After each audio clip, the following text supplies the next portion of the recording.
South Africa is one of the first few countries in the world to have introduced LGBTQ rights into its constitution.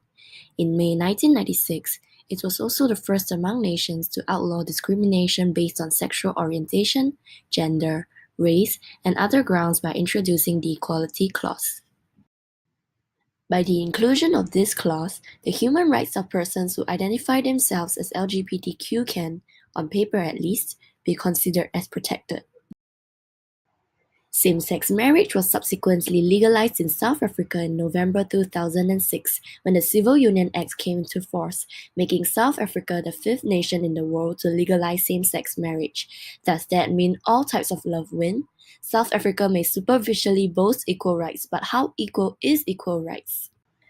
Watch on to see how, despite all these legal triumphs, South Africa holds a complex and challenging relationship with its LGBTQ community, with an aggressive scheme of discrimination that could be seen and felt more deeply among a select portion of the community. The failure of an expected progressive South African LGBTQ climate is illustrated by majority of LGBTQ South Africans who still live in fear because of a culture of discrimination and violence against such groups.